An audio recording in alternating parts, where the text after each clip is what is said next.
Dad, do you really think Mom's boss sees you as competition? He probably sees you as staff. My son didn't even look up when he said it, just casually shoveled another forkful of mashed potatoes into his mouth, like he was reading a meme off his phone. My hand paused mid-carve, the steak knife digging slightly into the cutting board. The sound it made wasn't dramatic, just a dull, gritty scrape. But something in the back of my neck tensed. I looked across the table at Denise, my wife of 18 years. Her lips curled into this polite little smirk, the kind you give when a child says something awkward in public. Not an ounce of denial. No pushback. Not even a glance in my direction. She sipped her wine like we were at some tedious networking event, and I was the coat check guy who talked too much. I didn't say a word. Just finished slicing the steak, passed the plate to her, and listened to them banter about her boss's latest visionary move to restructure 2 entire departments over lunch. I knew exactly what that move was. I drafted the framework 7 months ago, anonymously. She mentioned his name 3 times during that dinner. Never once did mine come up. Afterwards, I did the dishes. Our son disappeared upstairs to his headset and screaming friends. Denise poured herself a second glass and took a call from marketing. She didn't whisper, didn't excuse herself. I heard the soft flirtation in her voice and the way she laughed at something he said. The same laugh she used to say for the back row of stand-up nights I dragged her to. When the house was finally quiet, I walked to my study, barefoot, lights off. I didn't bother turning anything on. Just opened the drawer by memory and slid out the black leather folio. Inside, nestled under old invoices and a postcard my son made in 3rd grade, was the only document that still made my hands sweat every time I touched it. Executive Oversight Agreement, Redline Holdings. My name wasn't handwritten. It was embedded, typeset, embossed. The title beneath it? Chairman Emeritus. It had taken 10 years to put the right people in the right rooms, fund the right shells, stay invisible while feeding the giant. Let Morris, the genius CEO everyone bowed to, take the credit. Let Denise climb through the ranks pretending the ladder wasn't handed to her by a man she now saw as staff. The silence was never surrender. It was scaffolding. I stared at that seal under the desk lamp, and something subtle but permanent clicked into place inside me. This wasn't about proving anything. Not to Denise. Not even to our son. This was about correction. The thing is, most people don't realize that the quiet ones, the ones who keep receipts, who don't flinch when dismissed, aren't weak. They're archivists. And archives?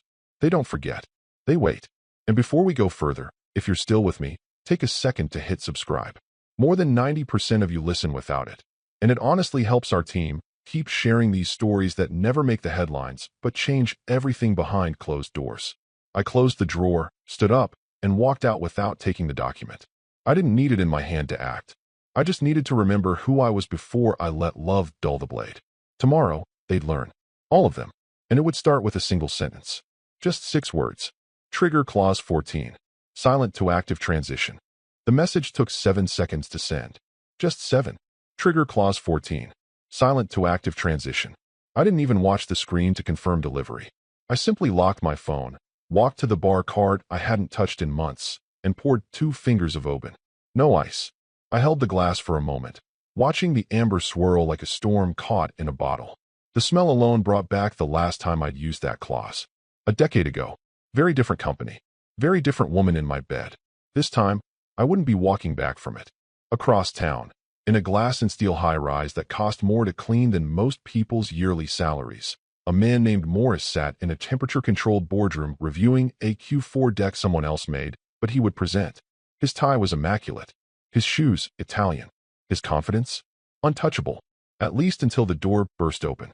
"Sir, there's a summons," his assistant stammered, holding a printed envelope like it had bitten her. He didn't even look up. Then hand it to legal. That's what they're for. She didn't move. "Maya, you're not chairing it." Now he looked up. "What?" "The emergency board session. It's not under your name." He reached for the envelope and tore it open with an annoyed flick. His eyes skimmed the header and stopped cold on one line. Convened under Clause 14 Authority, Executive Oversight. And just below it, Chair, redacted for legal records. He read it twice before realizing the redacted line wasn't inked by a censor. It was printed that way by default. The actual identity wasn't redacted. It was legally sealed, hidden from everyone except one department, Legal Oversight, where the contract had been stored for over 10 years, untouched, unbothered. Morris blinked slowly. Who the hell triggered this? Maya whispered. It says it was initiated by a dormant equity class, a controlling silent shareholder. The blood drained from his face. He leaned back, lips parting slightly. "Get Denise," he muttered. Back in my home, I didn't bother refreshing my inbox. I knew what the memo said. I'd written its template during the original acquisition phase. Clause 14 wasn't dramatic. It didn't require fireworks or boardroom coups. It simply stated that in the event of a silent equity holder electing transition to active governance due to ethical discrepancies or systemic risk, control would default instantly, pending immediate compliance. No debates, no vetoes, just compliance. I knew Morris would call her. I knew Denise would panic. And I knew neither of them had ever read that clause. Denise always said she didn't bother with the fine print. And Morris? He thought old money meant inheriting a trust fund, not building a labyrinth of controlling interests while everyone was distracted by app launches and TED Talks. The truth is, I let them laugh. I let them restructure. I let Morris pose in front of backlit screens with buzzwords like synergy and exponential expansion. Hell, I even let Denise believe her rise through the ranks had nothing to do with pillow talk and the fact that her mentor kept forwarding glowing performance reviews I ghostwrote. Let them take the stage. I preferred the wiring behind the lights. And now, that wiring just short-circuited their entire illusion. By 9:12 p.m., Morris would be pacing a hallway. By 9:30, Denise would be calling legal. And by 9:40, both of them would receive the digital confirmation stamped from compliance. Chairman transition acknowledged. Oversight activation confirmed. I took a slow sip from the glass. Let the warmth spread. Across the room, my laptop chimed. One new file received. The board deck for tomorrow's emergency session. A courtesy, really. Morris still hadn't figured out that I had final editing privileges in the system. I opened it. Slide 2 featured a projection about the upcoming tech partnerships. The same partnership I vetoed, quietly, through a shell vote last quarter. The memo they missed wasn't buried. It wasn't encrypted. It was archived. And they missed it because they never looked beyond themselves. Let the meeting begin. The phone lit up at exactly 6:03 a.m. Denise was still tangled in the sheets beside me, her hair a mess of black strands on the pillow, one arm draped lazily across my chest like everything was normal. Like the night before hadn't happened. Like she hadn't silently co-signed our son's insult and poured another glass of wine instead of dignity. The screen buzzed quietly. She stirred, barely opening her eyes before rolling over to check the caller ID. Morris, CEO. She blinked once, twice, then answered in that hushed, sleep-thickened voice I'd once found charming before I realized how many people heard it before me in the mornings. "Morris," she croaked, pulling the phone to her ear. His voice came through like a gunshot in a church. No usual bravado. No fake laughter. No smug executive calm. "I've been summoned," he said, fast. Breathless. "Emergency board session. Effective immediately." Denise sat up. "So? You're the chair. That's protocol when." "No," Morris interrupted, voice cracking. "I'm not chairing it." She froze. "What do you mean you're not? There's a name on the summons." He paused, swallowed audibly. "It's your husband. It says he is the chairman." The silence between them could have split atoms. I kept my eyes closed, pretending to sleep. But I could feel her heartbeat accelerating through the sheets. Her breath shifted. Short, sharp inhales. That has to be a mistake," she whispered. "A typo. He's not part of the board." "There's no mistake, Denise," Morris said. "I called legal. They're freaking out. They say this was preloaded. It's part of the original compliance architecture, some clause, signed 10 years ago. He's the silent equity class. The dormant, controlling vote." She stood up, the phone pressed against her ear like it might start bleeding. No. That can't be right. I would have known. I would have seen." "No." Morris snapped, frustration mounting. "You didn't see. None of us did. You remember the senior compliance guy? Weaver? The one who retired to Belize?" She nodded, though Morris couldn't see it. "Yeah, he was ancient. He was your husband's guy. The clause was his design. I checked the file logs. It's been sitting in digital cold storage since the merger. No one noticed. Not even audit." Denise suddenly looked at me, her face pale, like she'd just realized the floor she'd been standing on was actually a trapdoor. "He never said anything," she murmured, almost to herself. "Of course he didn't," Morris hissed. "That's what silent governance is. But now it's not silent anymore." Clause 14 was triggered. "He's in. We're out." The call ended with no goodbye. She sat on the edge of the bed, phone dangling from her hand, her robe slipping off one shoulder. I didn't move, didn't say a word, just lay there, listening to her breathe like someone who'd been underwater too long. For years, she thought she was gaming the system, charming her way up, bypassing merit with favor and flash. She thought the company was her stage, her ascent, her arena. What she never once considered. The arena had an architect, and he designed it with exits only he could see. She stood up slowly, grabbed her phone again, and began dialing someone else, probably legal. Her hands were shaking now. All that smugness, all those networking dinners and late-night strategy sessions suddenly meant nothing. Because the man she thought was just support staff had built the goddamn foundation. And now he wasn't sitting quietly in the wings anymore. He was holding the spotlight. And every secret she'd whispered in the dark, it was about to be read under fluorescent boardroom lights. The elevator ride was silent except for the occasional ding of floors passing.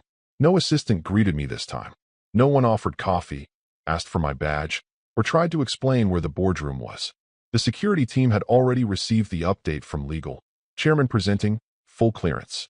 Even the building itself seemed confused by the shift in gravity. The receptionist, who'd once smiled just a little too warmly at Morris every morning, glanced up and visibly paled. I nodded politely. She stood halfway, as if trying to decide whether to speak or just vanish. She chose wisely.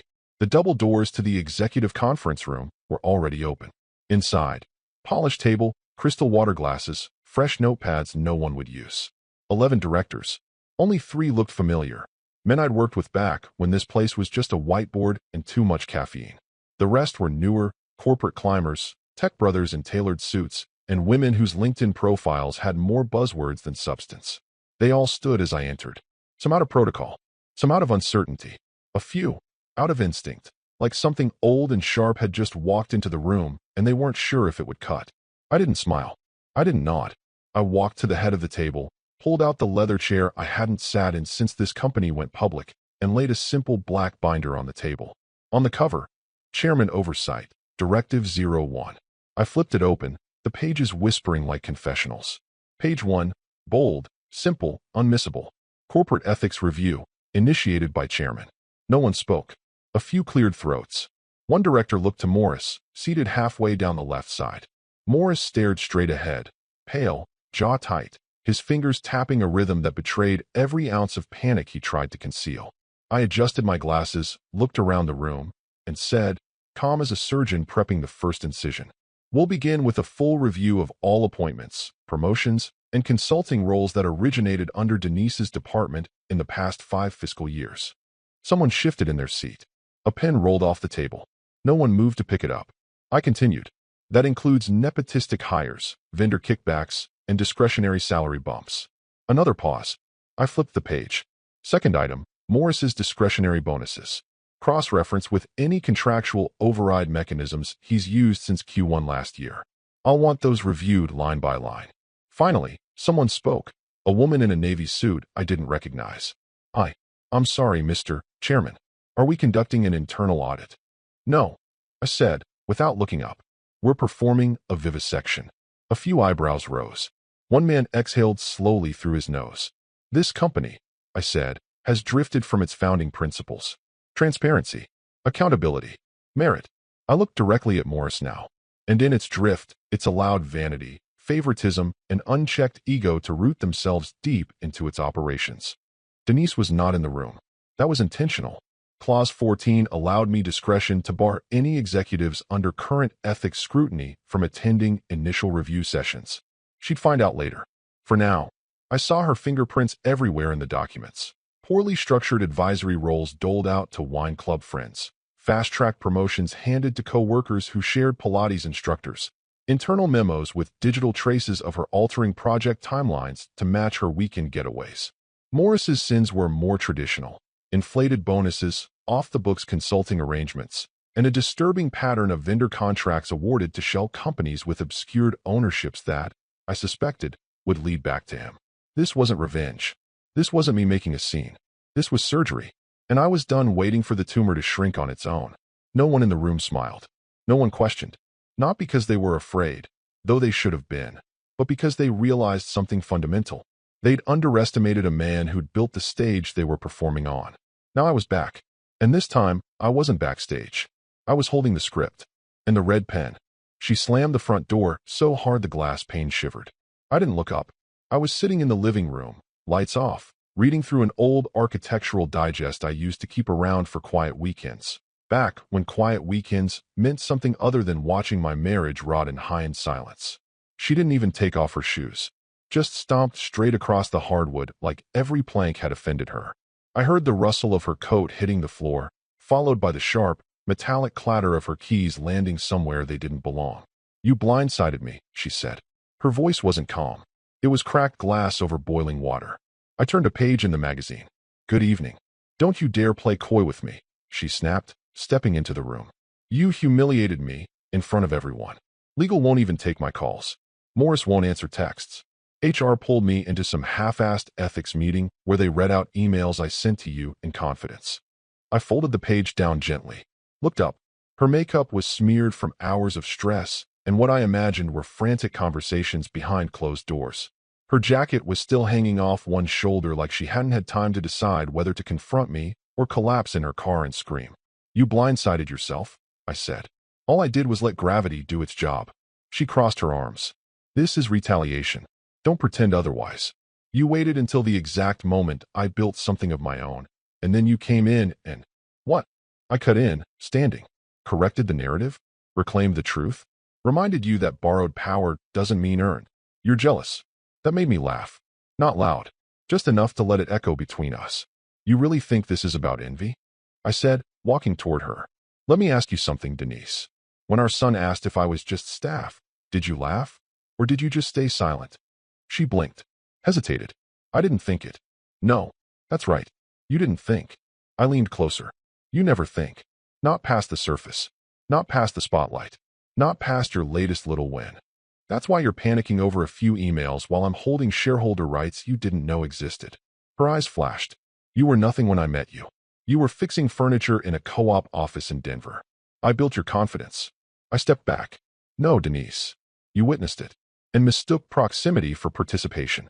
She stormed past me then, toward the staircase, toward the wine fridge, maybe toward the last place in the house that hadn't betrayed her. But before she vanished from view, she spun on her heel. "This doesn't end well for you," she hissed. I shrugged. "Depends what you define as well. For me, it's truth. For you, it's applause." She was quiet for a second, then turned and disappeared upstairs. A minute later, the sound of closet doors opening, drawers slamming, things being flung into a bag. It wasn't the first time she'd threatened to leave, but it was the first time I didn't care. The balance in our marriage had always tilted. She flaunted and I watched. She climbed and I built the ladder behind her. She spoke and I listened, until she stopped speaking with me and started speaking about me. Now she was losing control, and the silence she once wielded as power was turning back on her. I sat back down, picked up the magazine again. The house creaked as she moved upstairs, her footsteps too angry to disguise. The truth is, I didn't blindside her. I just took the blindfold off.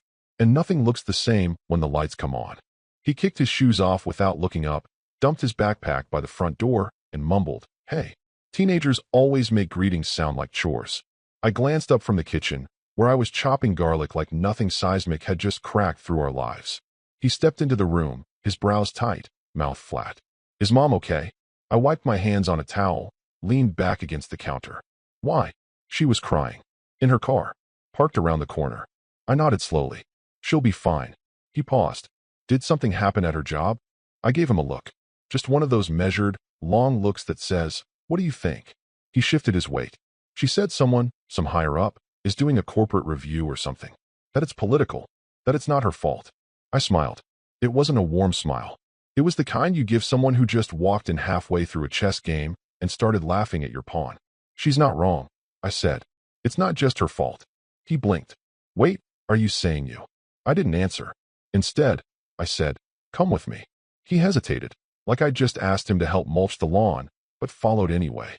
We walked past the hallway he used to race down in Batman pajamas, past the room where he built Lego cities while Denise and I argued in whispers, to the garage. It wasn't the kind of garage you see in magazines. There were tools, a water heater, some gym equipment collecting dust. But in the far corner, behind a rolling shelf, was a steel safe bolted to the floor. Not massive, but dense. The kind of thing that doesn't get moved, just opened with reverence. I punched in the code. The lock clicked. Inside were no guns, no cash bricks, just a few leather-bound folders, some framed photographs, and a stack of certificates, all bearing the same seal. Redline Holdings, Class A equity stakeholder. He looked at the first certificate, puzzled, then picked up a photo. Me, sitting at a boardroom table, 2 seats down from a man with a name he recognized from financial news. Another photo. Me again. Older suit. Different room. Same expression. The one he never seemed to notice when I sat across from him at dinner.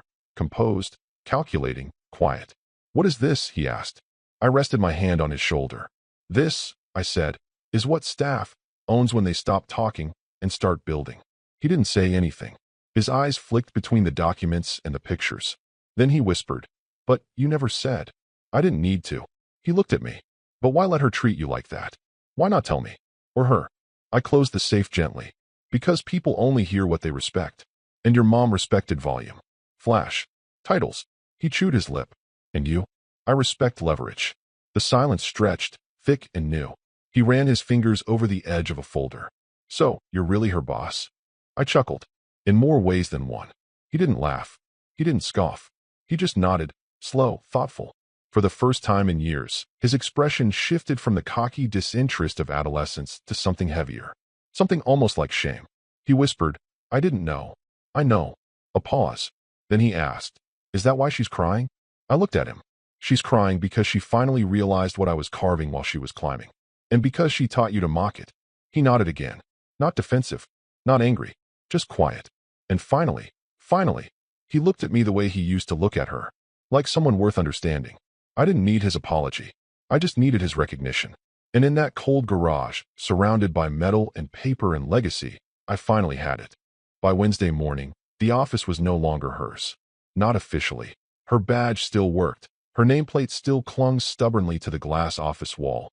But the feeling of ownership, of dominance, of power in the air, gone.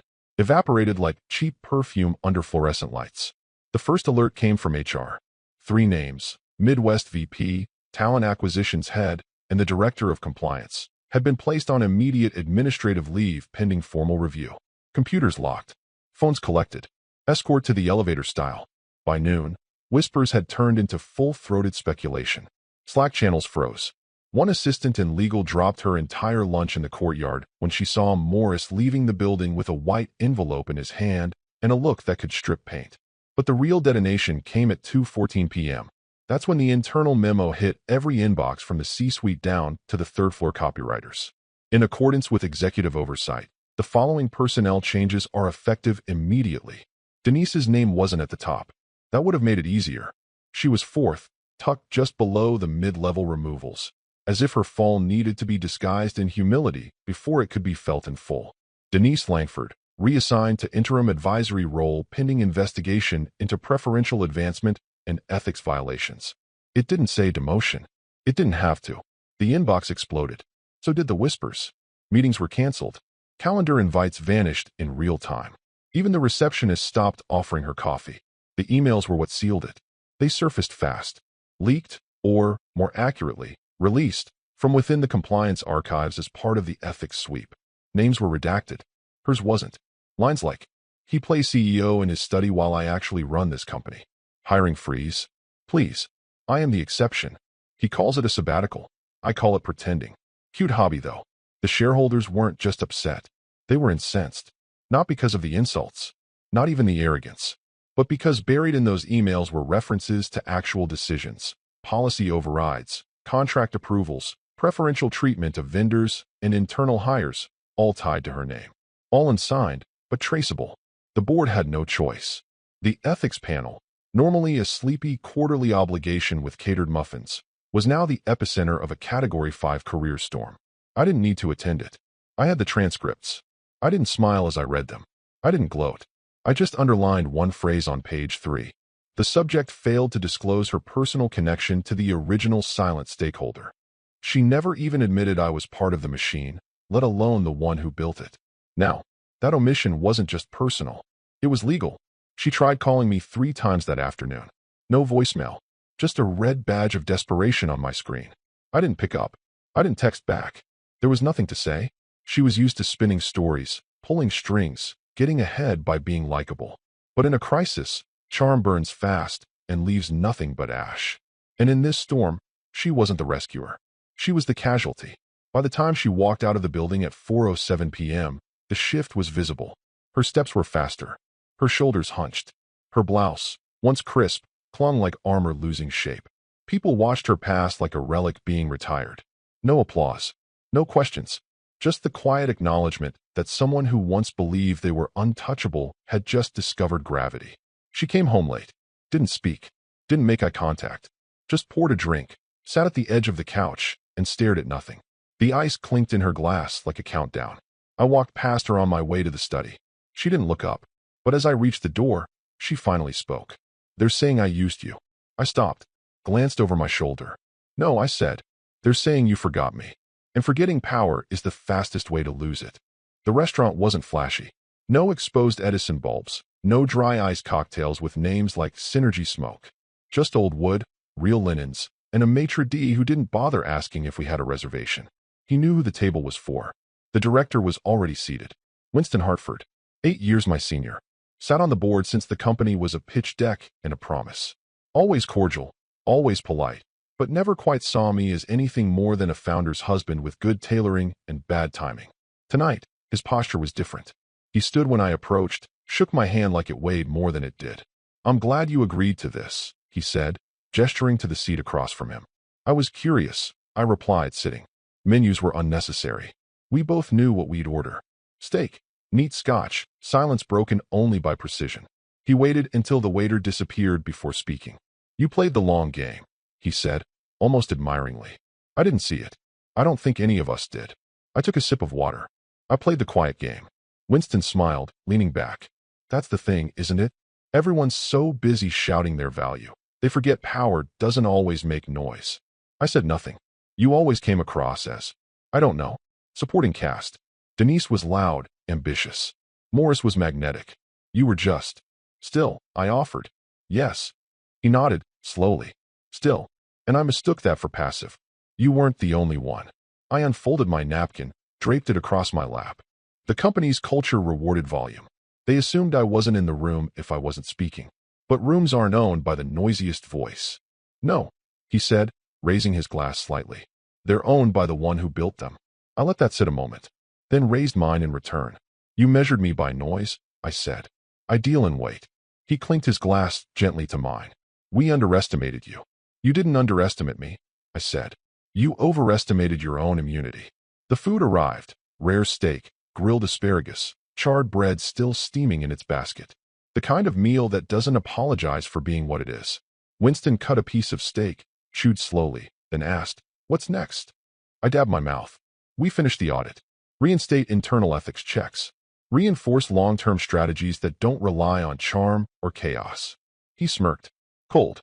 Efficient." I tilted my head. "Functional." He studied me for a moment. "You never wanted the spotlight, did you?" "No," I said. "But I wanted to make sure whoever was in it wasn't casting shadows they didn't earn." He nodded. "And Denise?" "She's an echo now."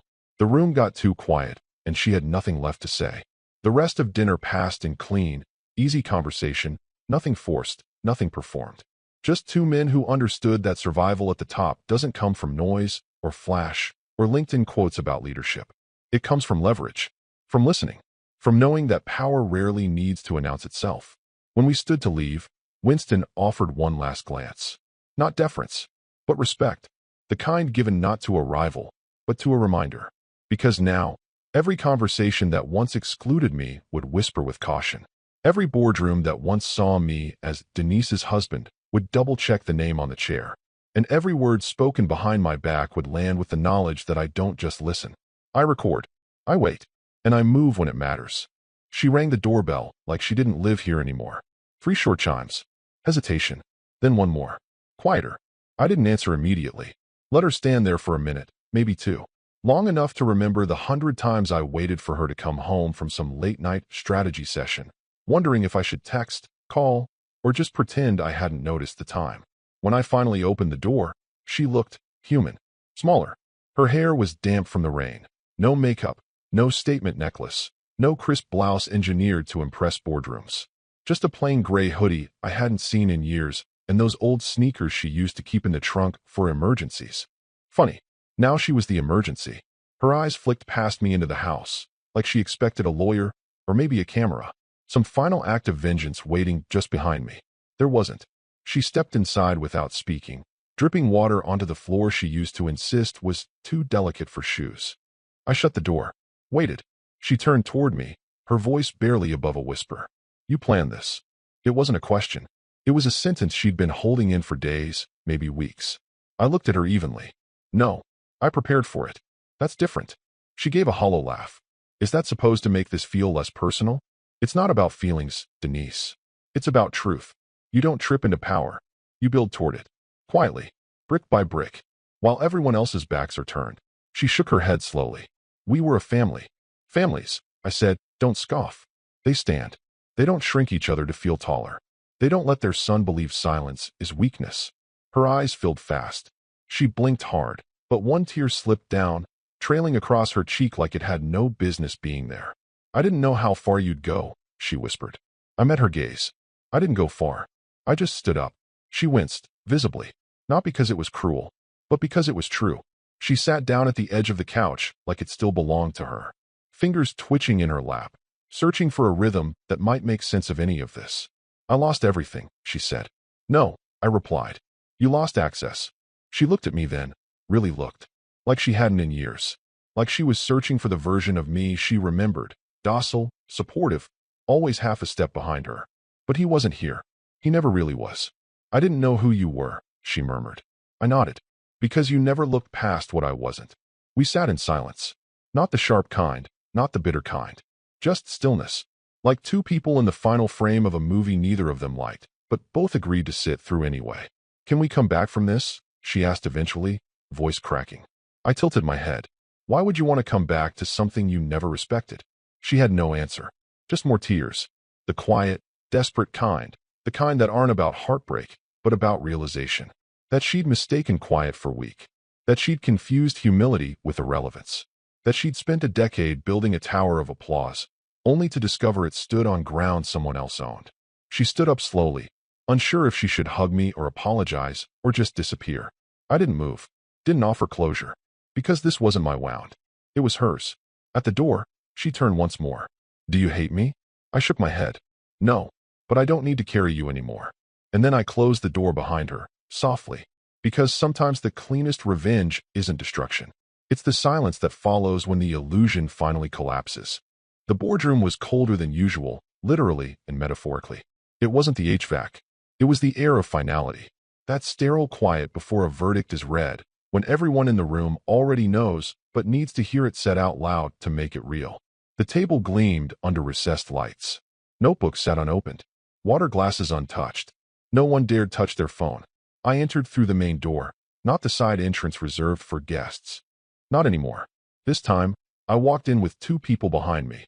Head of legal on my left, CFO on my right. Both of them carried nothing but tablets. No binders. No fanfare. Because the days of distracting people with paper were over. I took my seat at the head of the table. Didn't look left or right. Just opened the company-issued folder before me and read the top line of the prepared statement. The ethics audit is complete. A new culture begins today. No reaction. No applause. Just breathing. I let the silence hang. Let the gravity of it spread, settle, constrict. Everyone in that room had ridden the coattails of noise, of visibility, of ladder climbing.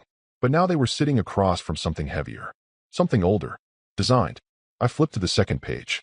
Skimmed it, though I already knew every word. Then, looking up, I added. For those wondering, no? I didn't rise. I looked at each of them. Slowly. Deliberately. I just stopped sitting. It hit harder than any gavel. Not because it was clever, but because it was true. Across the table, Denise sat in the second seat to the right. Still technically advisory, still attending per policy. But her eyes told the story. She wasn't present. She was witnessing. Her arms were folded. Her jaw locked. But there was no defiance left. Just the quiet discomfort of someone realizing that every story she'd ever told about who held power was fiction. And across the room, sitting behind the board, laptop open, head slightly tilted like he was trying to solve a puzzle he should have known by heart, sat our son. Intern badge clipped awkwardly to his blazer. The same tie I gave him for his first debate tournament. He wasn't looking at his notes. He was looking at me. Really looking. I nodded just once. He nodded back. Because he understood now. That leadership isn't the loudest voice in the room. It's the one that never needed to raise it in the first place. The meeting continued. Bullet points were reviewed. Budgets approved. But no one interrupted. No one challenged. The atmosphere had changed. Not because a new man had taken charge, but because the man who'd always been there had revealed himself. When it ended, they filed out quietly. A few nodded. A few avoided eye contact. But none of them laughed. Denise lingered behind.